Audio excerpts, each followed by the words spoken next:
Então, pessoal, continuando, né, a religião na Mesopotâmia era politeísta, então nós vamos falar isso mais na unidade 3, mas já adiantando que politeísta é a crença em vários deuses, então eles tinham esse tipo de crença.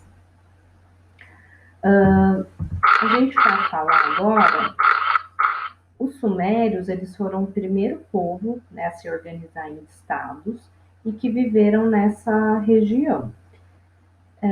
Então, como que era o estado dos sumérios? Eram cidades-estado, certo? Então, o que significa isso? Cada cidade, ela tinha o seu chefe, né, o seu governante, e elas eram independentes uma das outras, apesar de culturalmente elas terem práticas parecidas. Então, tinha a mesma religião, a mesma língua, a mesma escrita, mas politicamente elas eram independentes, certo? Então, eram cidades-estado, com autonomia política, né, e econômica também. O chefe político, ele era chamado de patesi, certo? E os sumérios, eles foram responsáveis aí pela primeira forma de escrita, que é a escrita cuneiforme. E aí eu deixo, né, um questionamento: por que será que houve a necessidade de criar a escrita, né? O que as pesquisas indicam é que a escrita ela surgiu para que eles tivessem uma comunicação mais efetiva, mais eficaz, e também para o registro de informações. Então, por exemplo, se uma pessoa pagasse impostos, isso precisava ficar registrado, né, para que não houvesse uma cobrança novamente. Então, por isso que houve a necessidade da invenção da escrita. Então, é uma escrita com símbolos, né? Não é uma escrita fonética igual a nossa. Eles escreviam com uma cunha, então eles iam fazendo incisões na argila, e depois eles colocavam essa argila para secar, certo? Vocês vão fazer uma atividade referente à escrita cuneiforme durante essa semana.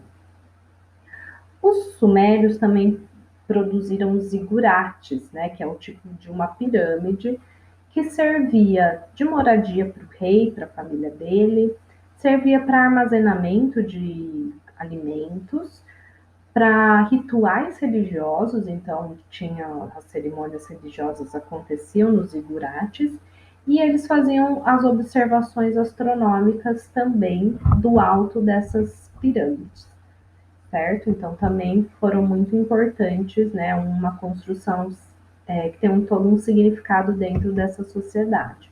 Então era uma sede administrativa e um templo religioso. Os babilônicos, né, que vieram um tempo depois dos sumérios, eles têm uma forma de organização de Estado diferente, então eles formavam um império. Então, qual é a diferença do império para a cidade-estado? Um governante vai governar várias cidades, vários territórios. Então, não, no império, o governante ele faz uma conquista territorial, certo? E aí várias cidades vão estar sobre o domínio de uma única pessoa. Não vão ser várias cidades com governos independentes.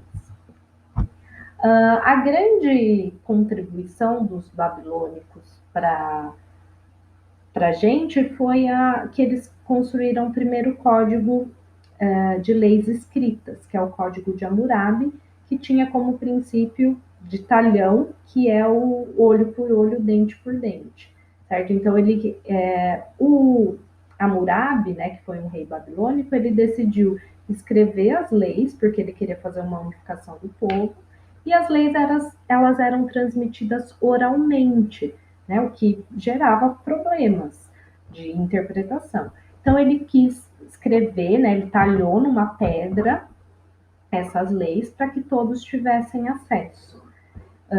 Aqui aparece ele recebendo essas leis de um Deus que eles acreditavam.